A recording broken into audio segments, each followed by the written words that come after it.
This is Two Chicks Talkin Flicks, where we review movies. Love them or hate them, someone's got to do it. So enjoy the show. Hi, I'm Sarah, and this is Two Chicks Talkin Flicks. Anything else gets in the mix.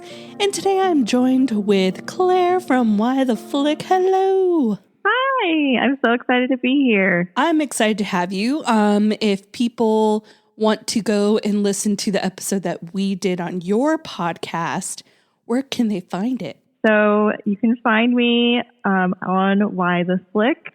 Our podcast is available pretty much anywhere you listen to podcasts. So Apple, Google, Spotify, all of the podcast, platforms pretty much that we're on. And then you can also follow us at Why the Flick on Instagram, TikTok, Twitter, and Letterboxd. And I was quickly trying to go find what our episode number was that we did together. It was episode number 37 when we covered Mrs. Harris Goes to Paris. So you can definitely check that one out where Sarah and I talked about that movie. Yes, it was a lot of fun. We had a good time with that.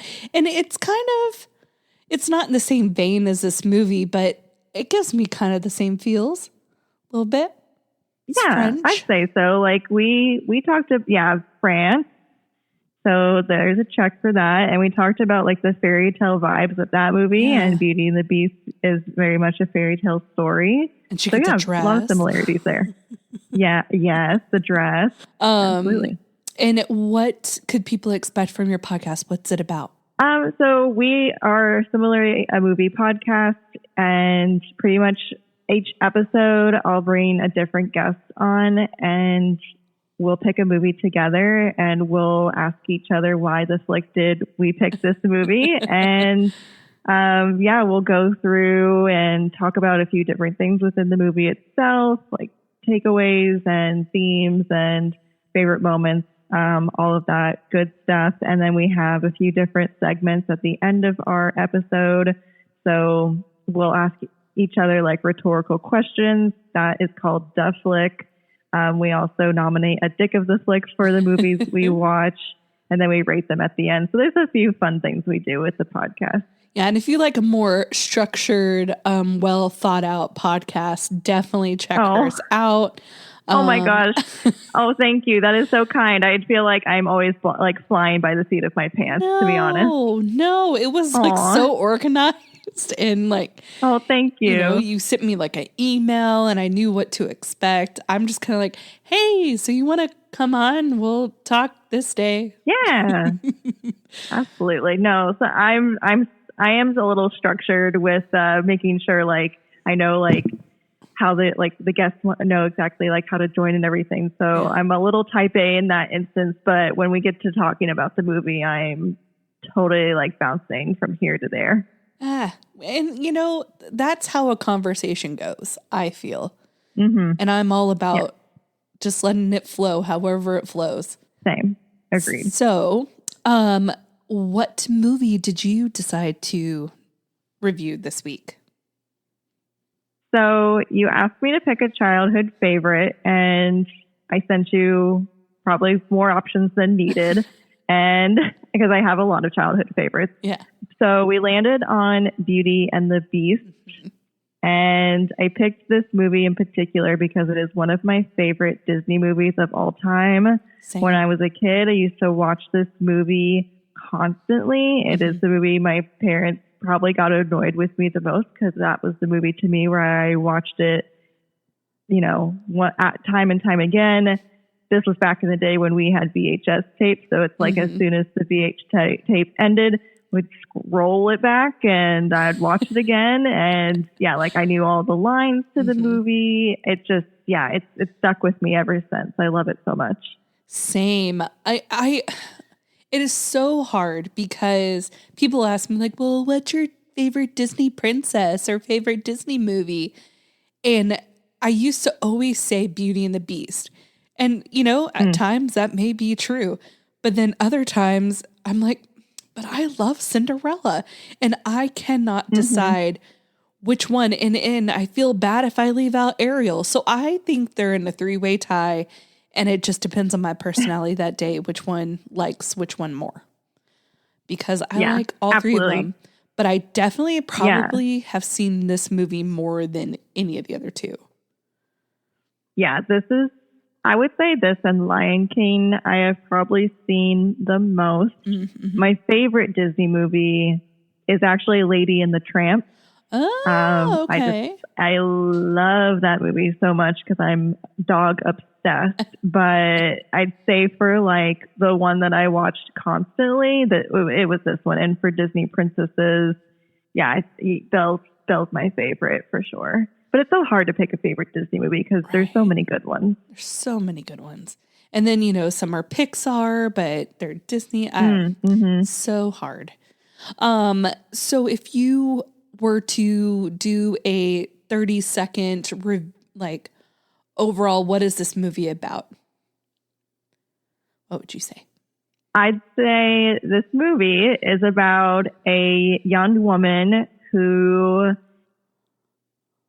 I would say, strives to want to be more than or do more than the situation that she's been put in, and ultimately winds up at this castle that is enchanted where she meets a beast, and things start off rocky at first, but then, they get to know each other a little bit more. They fall in love, so to speak. And the whole enchantment behind the beast is interesting too, because he underwent a curse, and that can only be broken by falling in love and having love be reciprocated. And so it's really just a beautiful story about these two characters who, have these expectations, I think, put on them on the outside, but they're really different on the inside, and how, they come together at the end. That's a good review. I mean, that's spot on. That's my non-spoilery review. We don't believe in a spoiler-free podcast, so spoil away. Especially since this movie was in 1991, and if you haven't seen it by now. Right. I mean, come on. So one thing is that at the beginning, she does say that he is 12, correct? So is this about when the curse is technically happening? Yeah. Yeah. I don't know 100% what's happening there. So I was reading up a little bit about if the enchantress is saying that the rose isn't going to bloom until his 21st year, then he would have been 11 when this happened. But then I've seen other people say that because it says his 21st year, that never says his 21st birthday. Yeah. So he was maybe frozen in time for 21 years. So I'm not sure, because the stained glass windows make him look kind of the same as when he turns back. Yeah. At the very end of the movie. Now, my only problem is that he is older, or seems older. Yeah. If he's been living in this curse for 21 years, then even though he looks the same, he would technically be older, I suppose. But then why is Chip still a little boy? So that's the thing, right? So if they stay, that's the argument. If it's a 21-year time period and they stay frozen in there, how they look for 21 years, then that would explain why Chip doesn't age. Yeah, because Lumiere says it's been 10 years we've been rusting, needing so much more than dusting. And that's right. Yeah. So that would be, he'd be 22 instead of 21, which is fine. But I was like, okay, that makes sense. He looks older. Okay, but why is Chip still a little boy? Yeah. Doesn't make sense. Yeah, that's a bit of a plot hole for sure. But then again, it's well, it's a Disney movie. Yeah, You it's just true. kind of like take it with what you will. I think I had also read like when they remade it, and I guess this was for the live action one. Mhm. They didn't even mention the 21st birthday thing, and then Lumiere says, he doesn't even say the 10 years thing. He just says too long that we've been resting. Yeah. So, Which really bothered me when I saw it. Oh, did it? Because I'm so used to how he sings it. Yeah. It's not a fan, Lumiere. So at the very beginning of the movie, when it first opens, so these are just random things that I noticed. I've seen this movie a gazillion times, didn't notice any of this stuff. So I'm just throwing it out here to a fellow person who has seen it a lot. See what you think. Okay.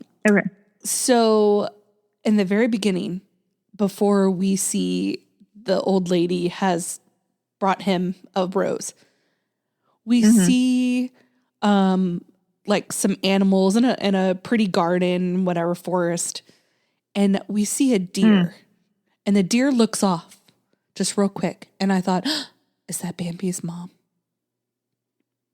It wouldn't surprise me if it was, because I feel like that's the thing they do in Disney and Pixar movies is like they leave little Easter eggs of that kind of thing from previous movies. Because also I'd noticed at the end when the mob is storming the castle, one of the townspeople gets stuck in the armoire and then comes out, and he does look like he's dressed as Ariel from The Little Mermaid. So I feel like that deer could definitely be Bambi. Yeah. I was like, oh, is that his mom? And she just heard like a shot. Oh yeah. Oh gosh, like, that would be even sadder. What if the beast was the one who killed Bambi's mom? Oh, maybe. This is the backstory for her. Or Gaston, Oh yeah, it would have been Gaston way more than the beast. Yeah, that tracks. I don't know. I didn't look it up. I don't know if anybody else has noticed that, but I feel like that is what happened. We're just gonna run with it, and because I feel like that field looks exactly the same as it does in Bambi, and I just never noticed it. One other, like I almost forgot. Oh, I almost forgot. Like it opened up like that with the deer. The things we forget, the small little details. And one other random thing that I thought. So in the live action, they do have a Mr. Potts. But in this movie, there is no Mr. Potts. However, she is driven around on a cart that comes to life. Do we think that that's Mr. Potts? Because I do. Oh. Never thought about it till today, or till I watched the movie, and I was like, I wonder if he's Mr. Potts. Yeah, I guess that could be one of them. Because he could be the guy that brings the food to them, on a cart. Yeah, that's true. I would have thought that at the end, like we would have seen, like in the cartoon, we would have seen him standing next to him. And then I don't know. I always got vibes that Mrs. Potts and Belle's dad were like hitting it off too at the very end. So I was like, maybe they'll be together. But yeah, that's like a thing I feel like with Disney movies is like the kid's always like orphaned or only has one parent. So like Chip would only have his mom, and then Belle like only has her dad. And that seems to be a trend with Disney movies in general, where like there's only one parent, or one parent has a tragic death. That seems to be the Disney MO. I find that in my writing, I do the exact same thing. It's probably because I grew up with Disney movies. Yeah. Yeah. I'd always kill off the mom, and like every story I ever wrote, my mom's like, why are you always killing off the mom? I was like, I don't know. It's like ingrained. Disney conditioned me that the mom is always gone. Duh. Yeah. All right. So I always like to ask people, what is your favorite part of this movie? If you could pinpoint just like one part. Oh my gosh.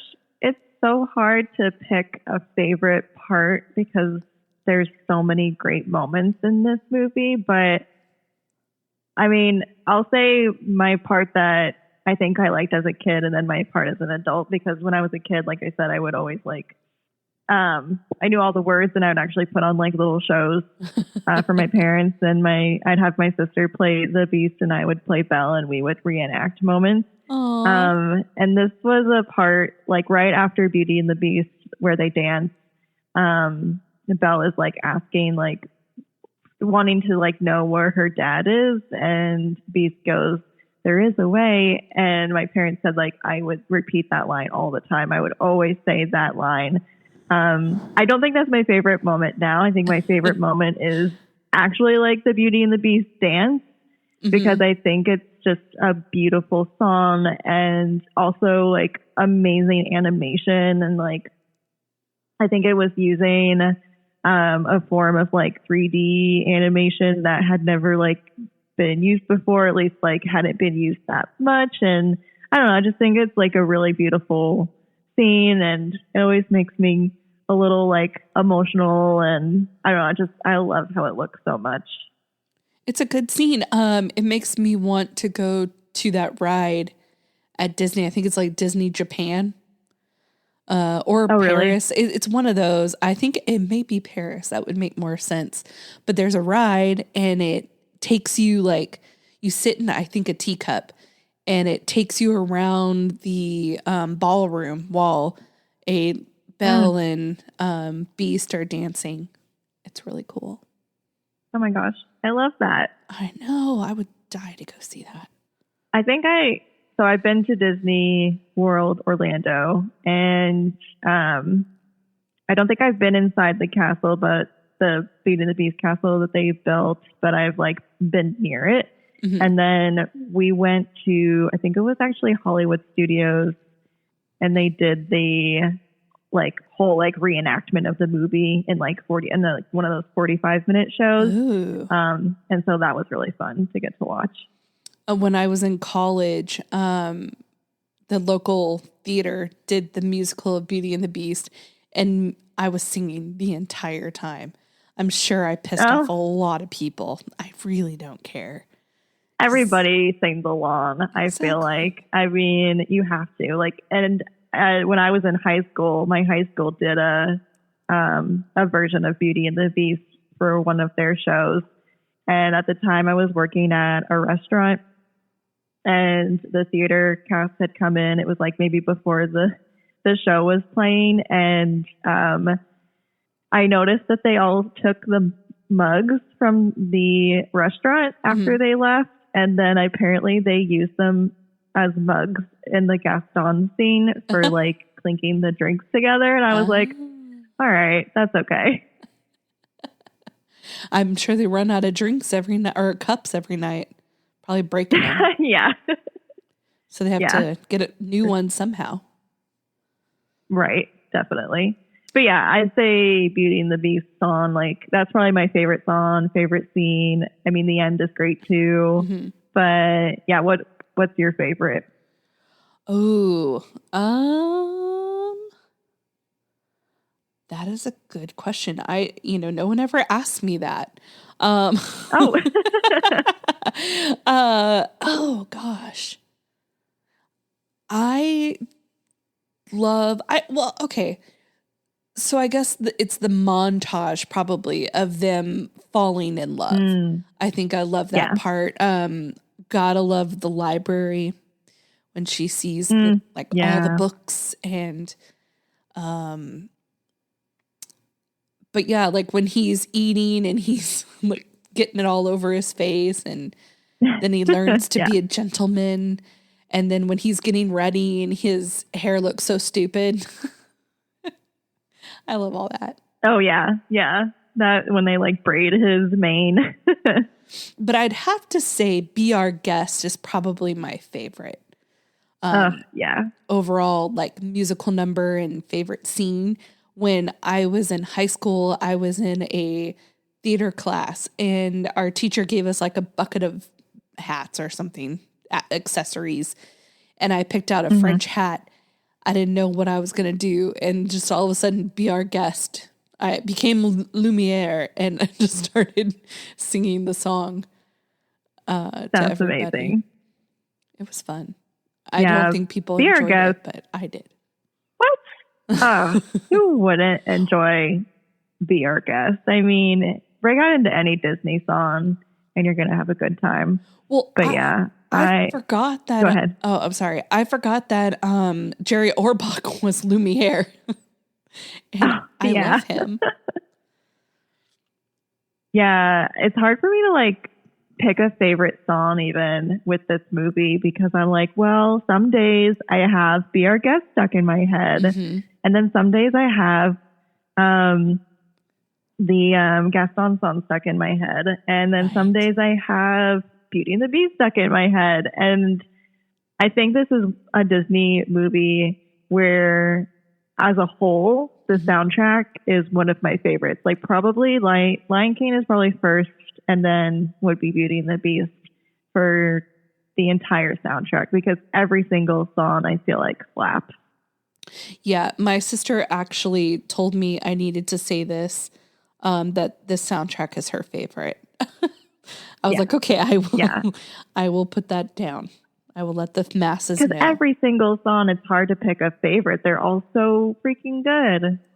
Right? Yeah, they are really good. And I get a lot of the different songs stuck in my head all the time. Probably Gaston's is probably the song that's in there most.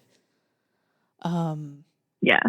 And every time we watch the show on HGTV, it's called Vacation Rental House, or it doesn't really matter. But he gives 5 rules of what you need to do. And one of them is be your own guest. And every time he says it, I think, be your guest, be your guest. Absolutely. I can't get it out of my head. Yeah. I mean, I'll just like every now and then I'll just like have the lyrics going on in my head. And I'm like, I don't know where that came from, but I'm just going to start singing this song. I love it so much. Me too. So do we think she has a case of Stockholm Syndrome? Okay. So I have some thoughts about this. Namely because I came across a TikTok once that like was talking about Stockholm Syndrome and she like explained like the history of it. And again, like I didn't do any more digging on what Stockholm Syndrome is outside of this TikTok video. So again, this could be not entirely accurate, but like her in the video, she was saying like Stockholm Syndrome is not like really a recognizable disorder. And it comes from like this like hostage situation that happened in Stockholm in the 1970s. And like the idea of Stockholm Syndrome is like, yeah, they were held by their captors for 6 days, but then they like later refused to testify against their captors. And so in the video, this like TikToker was explaining how like the term Stockholm Syndrome is kind of rooted in a lot of sexism and the case was like mismanaged and like authorities ended up conflating these like women's valid feelings of empathy toward people they had spent time with, and they conflated it to like having a mental disorder. So, you know, after I watched that video, I was like, maybe like Belle doesn't have Stockholm Syndrome, because I know that's a big thing in this movie that people critique. But yeah, I don't know. I'm still mulling over it. Well, I mean, let's call a spade a spade. Would you rather her be with this guy who at least has changed? We see it. We see growth. We see acceptance of himself and his situation. We see him open up and fall in love with someone and that she has reciprocated. Or do we want her to be with Gaston, who sets up a wedding for someone he's not even engaged to or dating because he wants her? Yeah. I mean, of the two, you'd go with the former. Exactly. beef because even though even though she has to be there against her will in the beginning, she does leave at one point, and he saves her from the wolves, and she had the option to leave and abandon him and not go back, but she did because she cared and had empathy towards him. So yeah, I know everyone says it's Stockholm syndrome, but I digress. Well, okay, so he lets her see her father because she says she really wants to see him, and he gives her the special mirror. Instead of doing that, why didn't he just go have his people go get her or go get him and bring him home to the castle? Yeah. Wouldn't that have been the easier thing to do? Because the meaning of the mess of the being in love is letting someone go even if you love them. That's true. I don't know. I mean, that is true. But yes, I mean, also, he could have been you'll come back, right? You can bring your dad here. I mean, it's not I guess, he thought he was never going to see her again. But then, Chip stowed away, coincidentally enough. So then she would be forced to have to come back anyway. Yeah, true. Got to get that Chip, can't just have him out there running around. Yeah. But yeah, the message is he loves her, so he can't keep her there against her will anymore, because that wouldn't be fair. I guess. No. I love that the horse is he's just there, just ready to go whenever. He's a really loyal. I love Philippe. Me too. He's super loyal, except for the fact that he leaves her dad just stranded. Yeah. That to me didn't seem like so much Philippe's fault. It actually really annoyed me when her dad was looking at the map and being he was the one who said, let's go this way down the dark forest path instead of the light forest path. And then he goes, Philippe, where have you taken us? And I was like, you're the one directing the force here. You have gone in this direction. Philippe is innocent. He did nothing wrong. He's just the one that trying to survive. Saved your ass by getting your daughter. Yeah, that too. Yeah, definitely. I feel bad for Philippe. He's having a rough time here. Right? He's always there whenever Belle needs him. He's a good horse. He is a good horse. My question, speaking of the wolves, was something I didn't really think about until I watched this time around, was do we think the wolves are part of the enchantment to keep people away? Or are they just there because nobody's come across that area in so long that wolves have invaded the space? I feel like they're probably a part of the enchantment. Yeah. That was something I was thinking too. I feel like they're there to keep to intentionally keep people away. Yeah, because they don't want people stumbling upon the castle, though the dad did. So she didn't do a very good job of hiding that castle. No, with her spell. No. But okay, to be honest, he's a supposed 12-year-old boy. Why is he entering a castle? And B, he shouldn't be letting a strange woman into the castle while he's home alone. No. Where's his parents? Yeah. What happened to them? There are no parents. There's only one parent or no parents. Yeah, let's just say that he's orphaned and he's there alone. Really, should he be letting just strange people into his house? No. That old lady should have given him some kind of credit for not just letting some strange woman in. And you'd think he's a prince, so he would have his staff answering the doors and letting people in or out. So don't know why he's the one doing it, but yeah, whatever. It's just so. This is also like believing that the theory that he's a 12-year-old boy at the beginning and not, we don't know still if he was a boy or, you know, a man who stayed frozen for whatever 10 years. Yeah. We don't know. Why does everybody think Belle is so odd? Just because she reads? Is that why? That is my question too. Like I wrote, so Belle is strange because she's smart and she likes to read, and everyone seems to think that that's odd. Yeah. I guess like back in that time, that was, you know, quote unquote a dangerous thing, like a smart woman, you know, and it's very counter to like the stereotype of women in that time of being a wife and a mother and a home taker and all of that. So because she's not within the norm and because she has her own thoughts and ideas and she wants to go on adventures, they're like, ooh, that's weird. Don't do that.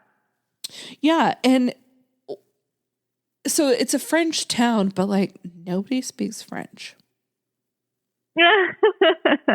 I like to think they're speaking French. It's just been translated, dubbed over in English for us. Yeah. We're all understanding French in this moment. I love it. I would love to. Hey, now I can say I am bilingual. I understood a Disney movie that was in France. It is strange that like Lumiere is the only one who really has a French accent, and he will like say French things, like he'll say "sacre bleu" and things like that. Yeah. So yeah, you know, it's a mystery of life. Yeah, absolutely. And I feel like a lot of the other characters are more British. So we have American, British, and French. Maybe they're in Canada. Definitely, like, oh yeah, they could be in Quebec. Yeah. Although Lumiere sings, and I think Lumiere actually says, like, "After all, dear, this is France." So, in the song, but you know, they come from all walks of life. They really do. They're very eclectic. That's nice. Absolutely. I thought that Lacey Chabert would be a really good Belle. Would be a really good Belle. Yeah. Mm-hmm. She can sing. She can dance. Oh, she can sing. And so, and she has that sound of Belle, and she looks very Belle-like. Yeah. She's got brown hair, brown eyes. She'd be a perfect Belle. And I feel like... What is her name? What did you say? Lacey Chabert. She's the one with all the secrets in Mean Girls. Oh, Gretchen Wiener. Yeah. Is it Wiener? Yeah. Yeah. Oh my gosh. She'd be like... But I did love who was oh my gosh, why am I blanking? Emma Watson. Thank you. I was like, it's not Emma Thompson, it's Emma Watson. I'm torn because I didn't like how she played Belle, but she kind of looks like Belle. Yeah. But it's not. I think that's why I loved it. I thought should be Belle. And now that I've said Lacey Chabert should be Belle, I can't get that out of my head. And I kind of wish we could see her as that. Yeah, I definitely can see Lacey Chabert being Belle, just like looking at her most recent pictures, and like I feel like she's got even like the hair texture for it. Mm-hmm. Like she'd be perfect, except for the fact that she's way older now. But you know. Well, yeah, I was gonna say, well, maybe wait in like 20 years when Disney decides to redo the remake, and maybe then, but that'll be 20 years. So she probably wouldn't quite fit the role after that point. But if she has a daughter, maybe her daughter looks like her. Oh yeah. Yeah. for sure. But she even sings like a little Belle. Like she has a very dainty voice. So I was like, oh, she'd be perfect. You know, for the live action, I know we're supposed to talk about the animated one, but like for the most part, I feel like they did a pretty good job casting everybody. Yeah. Like even Luke Evans, who I wouldn't have even thought of for guest on, I feel like that was great. And then Josh Gad as LeFou. Like he was really perfect. I liked both of them. I didn't like how they had the people as like Lumiere. You know, like I love Lumiere. He's my favorite character. But I feel like if they had just waited and done this one after they did Little Mermaid, they could have taken that same effect that they did for like the fish and the crabs and stuff and make them look like that for this movie. If that makes sense. Because I feel like just a wardrobe with the face was just kind of weird. I don't know. I haven't seen it in a long time, so maybe it's better than I thought, but I don't think it is. I forgot even that Ian McKellen was Cogsworth and Ewan McGregor was Lumiere.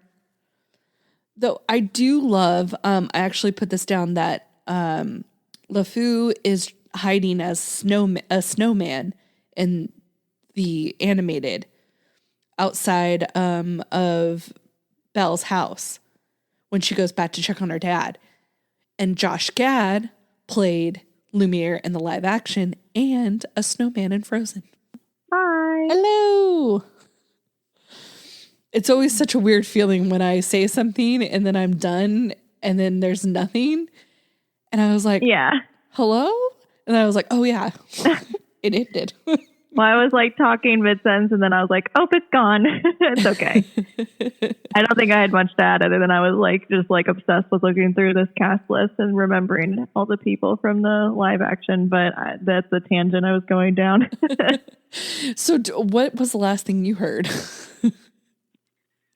Oh, well, the last thing before it went away was that I was actually talking about, Ian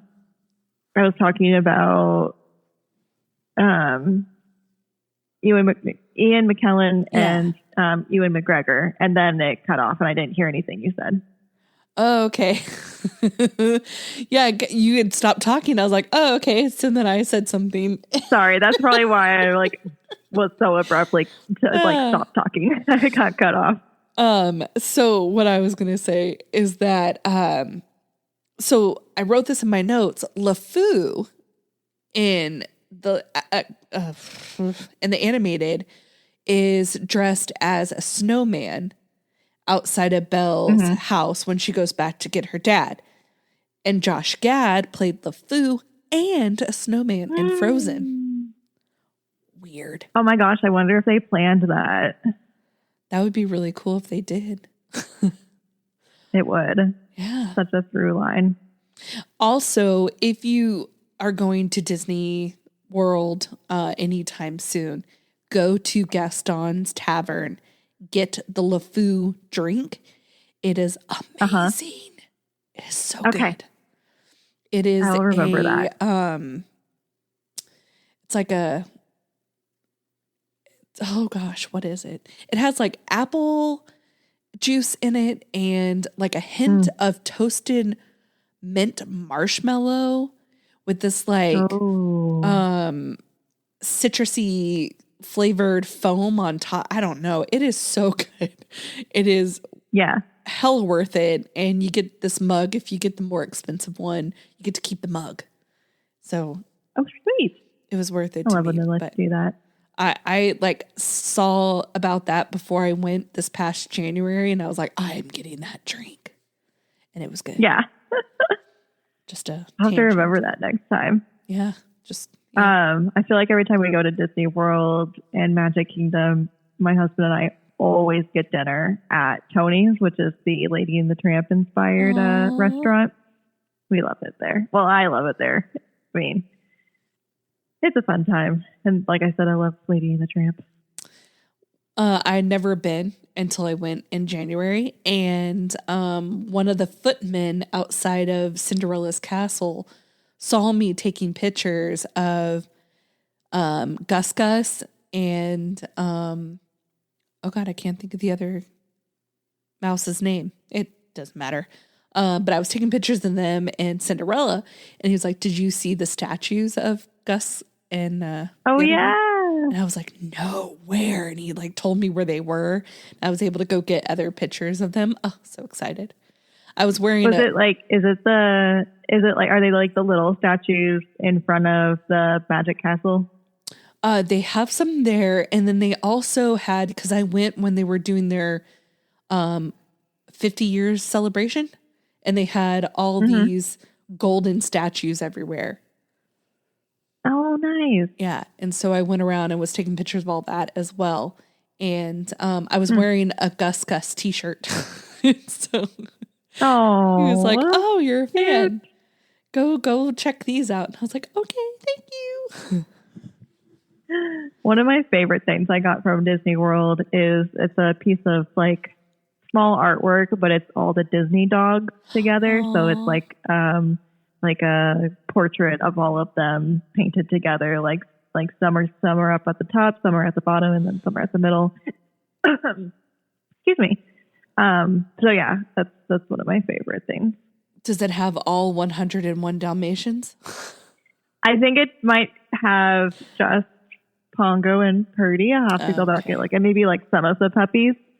But it definitely has like Lady and the Tramp and Oliver. Well, not Oliver, the dog in Oliver's company.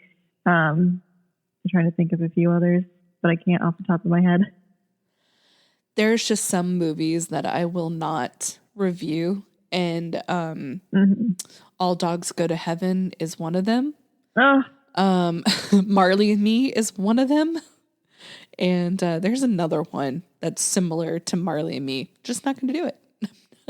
It wasn't Homeward Bound, was it? Because I know that was also on my childhood list, and I cry at the end of that movie. I love that movie. So that one has a happy ending. I probably would do that one. But anyone where the dog dies, I'm not going to do it. Mm-hmm. Especially since I just got 2 dogs. So I'm not going to do that. I know. I'd have a tough time watching. I have a tough time watching anything where something bad happens to the dog. Yeah, I watched Jaws for the first time. It was either sometime this year or sometime last year. And like I think I'd seen it, but I never like saw it. And there's a dog playing, and I go, that dog's gonna be okay, right? And the dog was not okay. No. And I was like, I mean, you never see what actually happened to the dog. True. So maybe it's fine. Maybe he punched him. Yeah. Shark in the face. Kicked him. Just kicked him. Let's see here. Oh, I did want to talk about like Gaston as a character in this movie. We haven't talked about him too much, and like he's another kind of stereotype who, well, not there. I don't know if it's the stereotype's the right word, but he's just like a character who you think like he's supposed to be the prince that we follow, but then you realize that he's I don't know. Can we curse on here? Yeah. Okay, he's like a piece of shit. Mm-hmm. And he's like self-absorbed and full of himself, and he, just wants Belle because she's beautiful and doesn't care about what she thinks at all. And that's so like different from a lot of the like main male cast that characters we've been used to in Disney movies. So I feel like the fact that he's actually the beast in the end of the movie says a lot. Right? Yeah. I have a love-hate relationship with Gaston. Like I've seen the videos of Gaston at Disney, and I'm like, ooh, he's very hunky. Mm-hmm. And he's just kind of aloof. But in the movie he's Yeah. just such a dick. And Mm-hmm. especially on his wedding day, that scene where he's like, I'm gonna get her, I'm gonna make her mine. Like, calm Yeah. down, sir.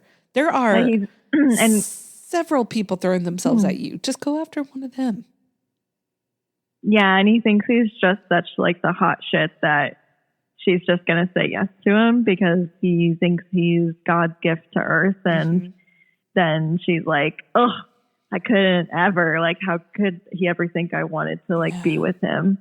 And yeah, I think that's another thing I like about this movie is that Belle is like such a strong female character. And she's not a Disney princess who like wants to be a princess, right? She like dreams of being out in the world and going on adventures and doing cool things. And that's like her priority isn't just to be falling in love, but that's what like ends up unfolding for her. Oh, but again, like that's not also what happens at first when she meets the Beast. It takes time for the both of them to fall in love with each other.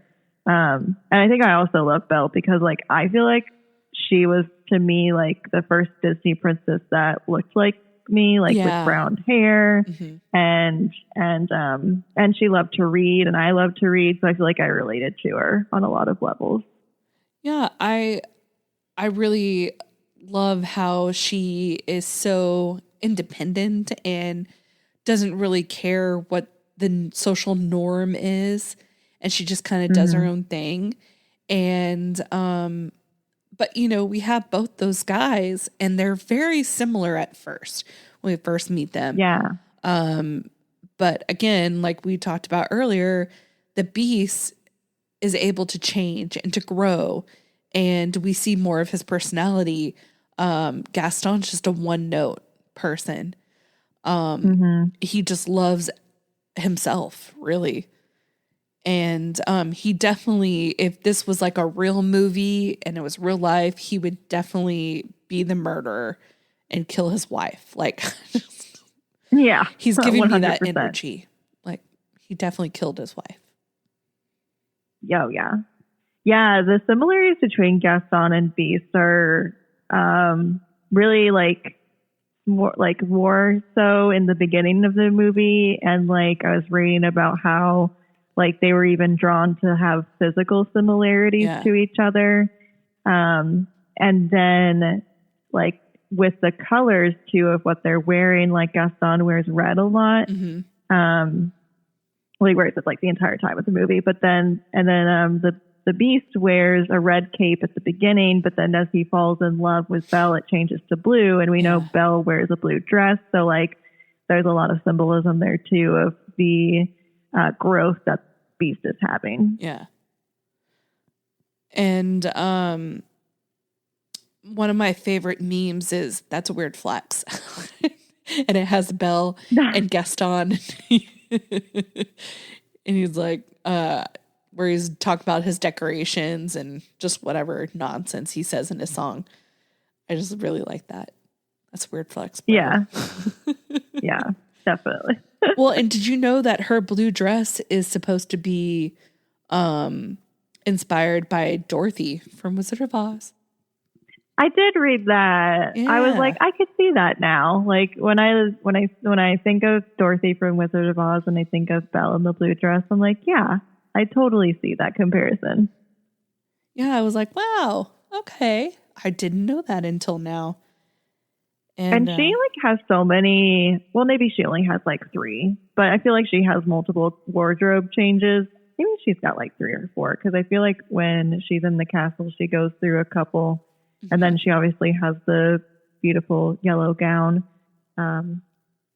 during Beauty and the Beast song, and then at the very end. So, yeah. And I think I have the Beauty and the Beast Christmas. I feel like I have that on VHS. Oh, yeah. I think we did too, because I remember watching that one a lot as well. Not as good as the original, but It apparently it has I forgot it has Tim Curry in it. So, Oh, wow. That I didn't know. Yeah, I think he plays the organ pipe thing. Organ. I think did you know that Jackie Chan performed the voice acting for the Beast? And I did read that. Yeah, that's crazy. I know. I was like, wow, I didn't expect Jackie Chan to come up while doing this movie research. I know.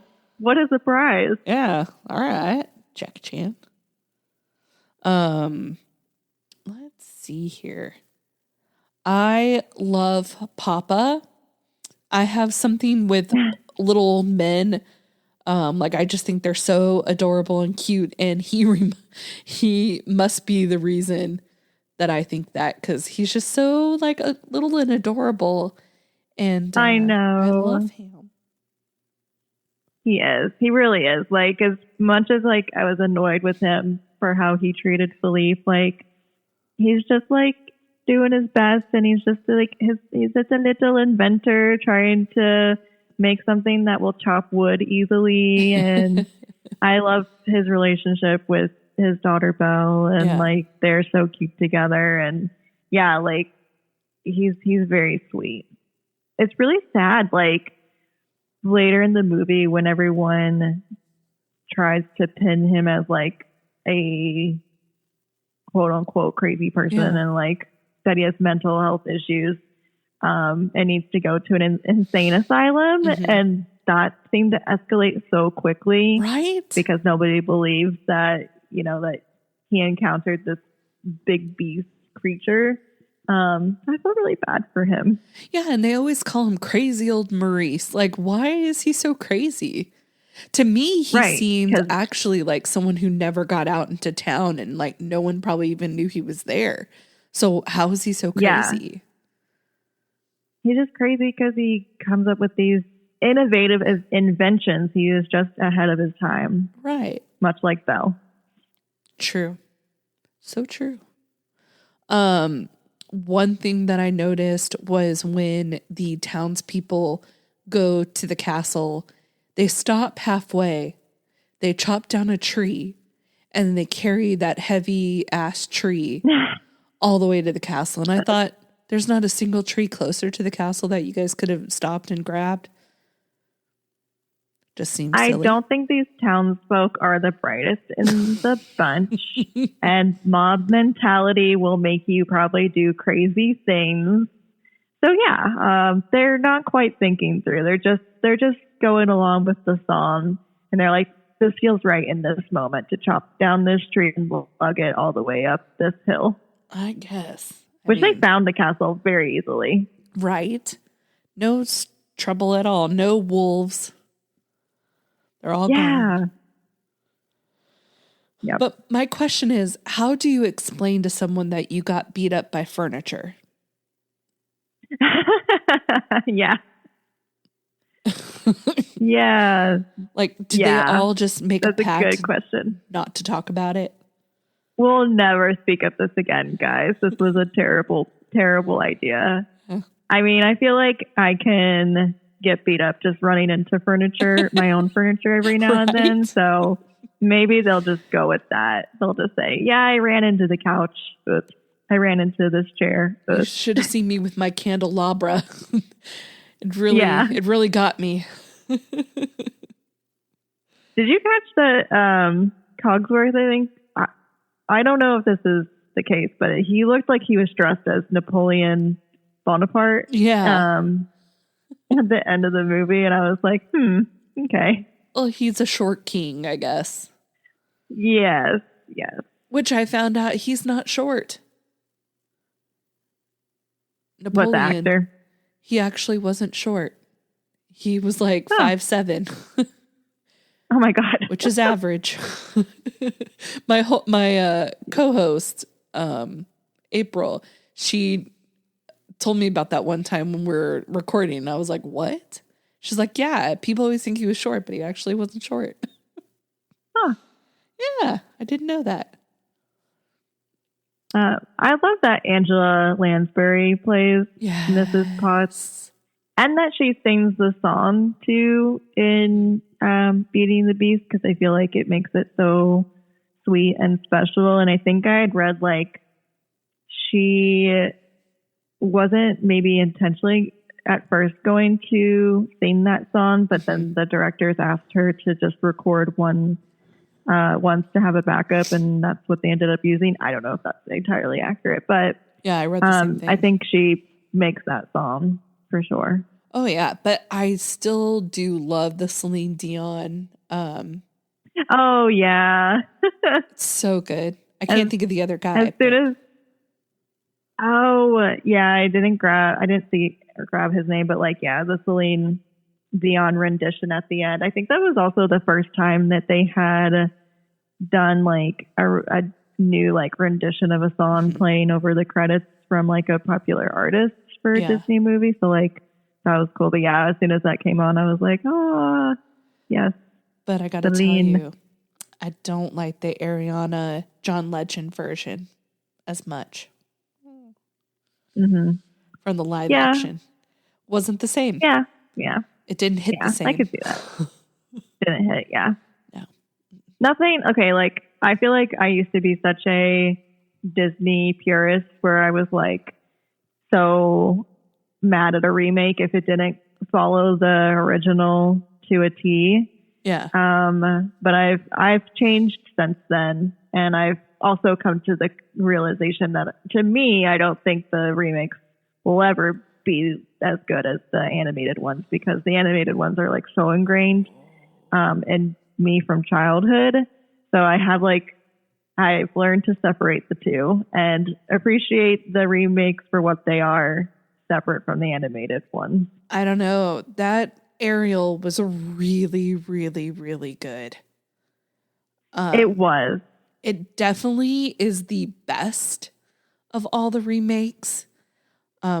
For sure. I wish that they would go back and remake The Lion King using that technology and Mulan, and do Mulan more like the animated series, because I've heard it's crap. I haven't seen it because I heard it was crap, and they took out my favorite song, and that can't happen. So I don't think they had any songs. Yeah. Well, then they took down all the songs that I like. Yeah.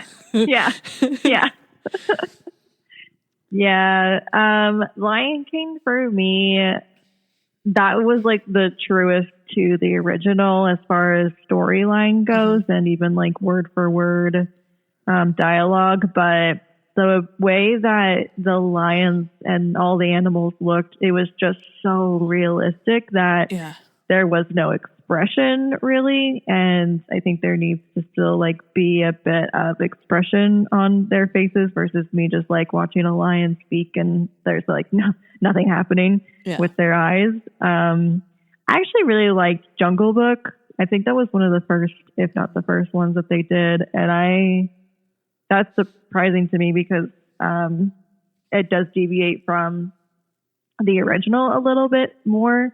But I thought that was a really good one. And I liked Beauty and the Beast remake, like minus a few things. But yeah, Little Mermaid, that was one of the better ones for sure. It was so good. One thing that's always bothered me about this movie, if I had something to complain about, is that Belle and Prince Adam, because that's his actual name, look so much alike. If it wasn't for the eye color, I would swear they were related. I know. I was like, they do have very similar hair at the end. Yeah, it's almost the exact same color. Yeah. But yeah. It is almost the exact same color and even like texture. Did you ever like have the saying where you're like, Prince Adam isn't as good looking as the Beast? Yeah, I can see that. Yeah, like it's not what you think he would look like. You know? Yeah. He's too I think pretty. he like needs a beard. Like he needs to grow a rough and rugged beard, and then maybe then. Like My favorite is Prince Eric. Yeah, same. He's my favorite. And then I would say Prince Charming, possibly. Mm-hmm. And then it goes down from there. I'm not like a huge fan of Sleeping Beauty. So I don't. What about Aladdin? Oh, well, yeah, of course. I forget he's. He does become a prince at the end, I guess. Yeah, because I think of him more as I know Princess Jasmine is a princess, but I put Aladdin in that category with them because it's about him. Yeah. So, but yeah, no, he's cute, but in the live action, he just didn't look. He was not the person I thought they should have had.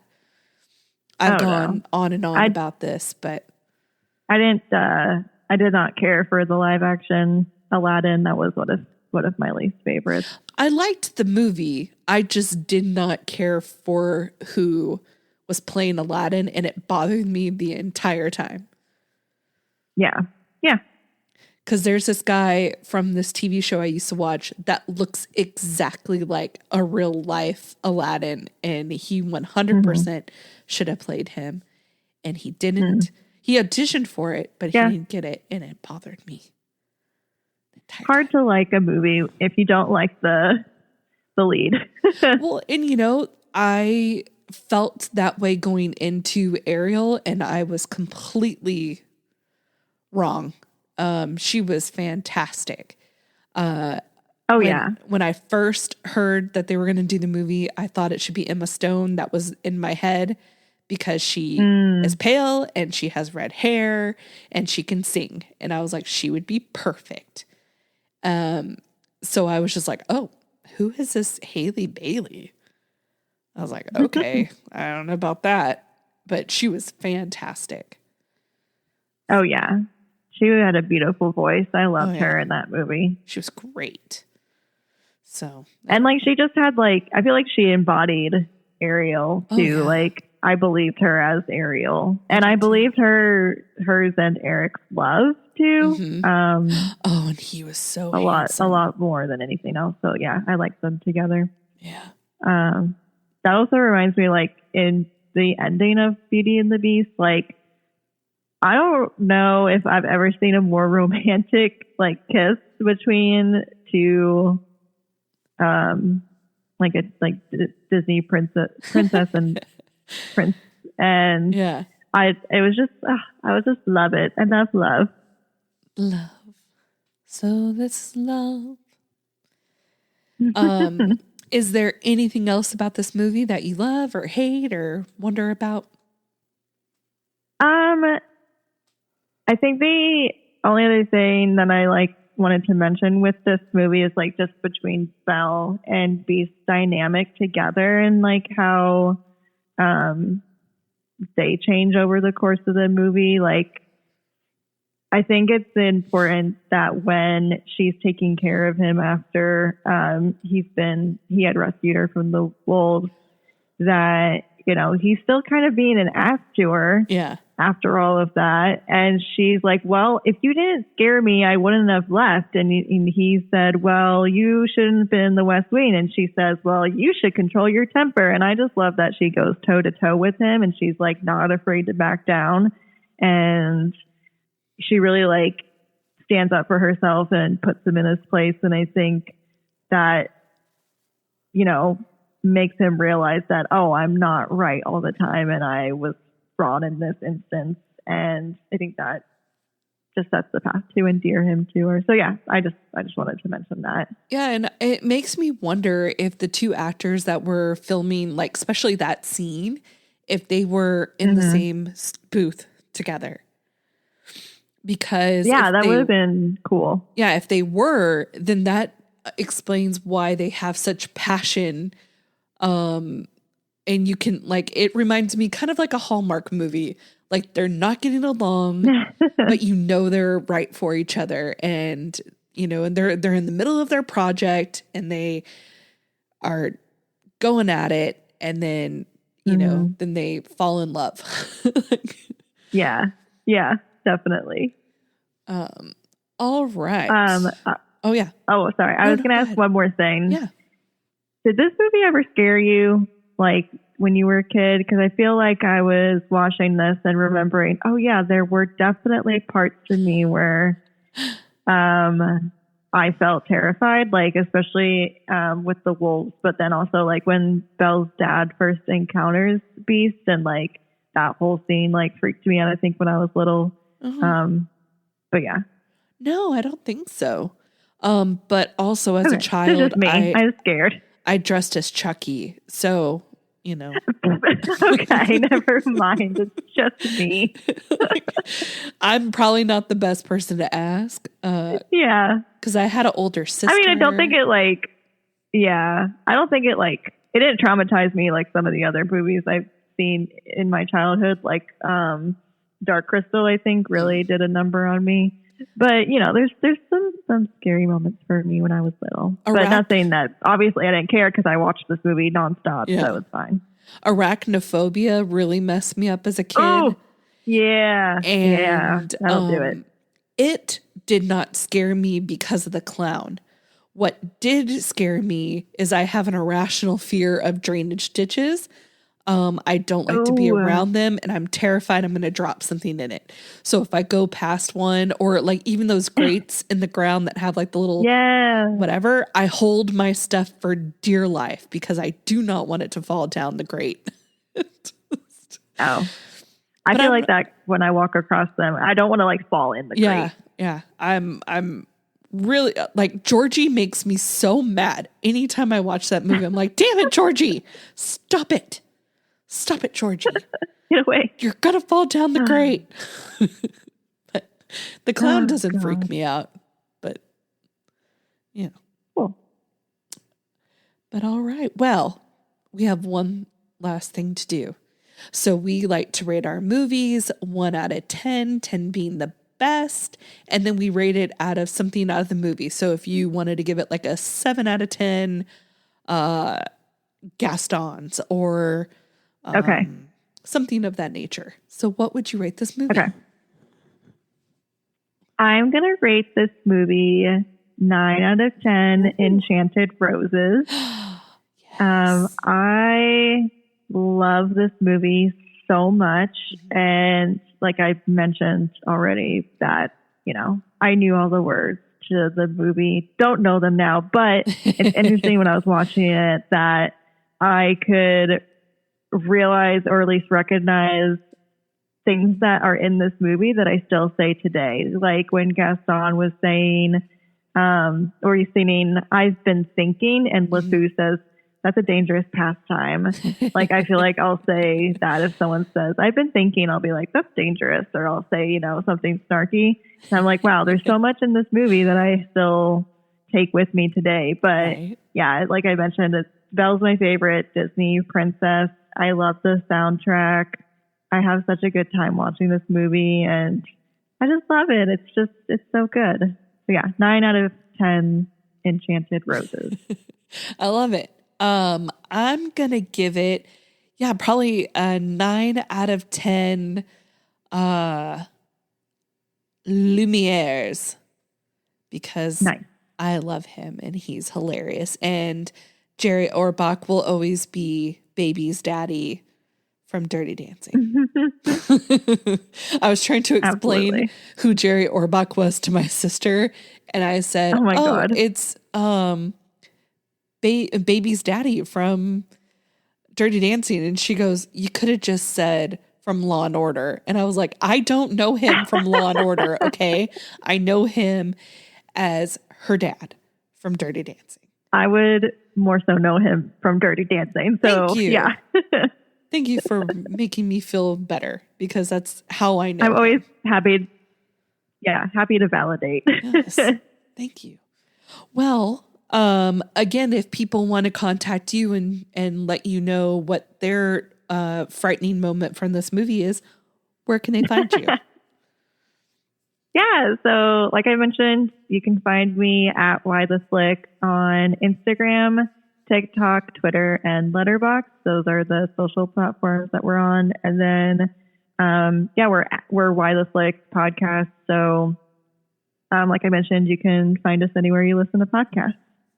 All right. Well, go back and listen to episode 37 because I'm on it. And until next time, bye. This episode was produced by Two Chicks Talkin Flicks. Music was produced by Michael Girvani. If you like this episode, please like and subscribe.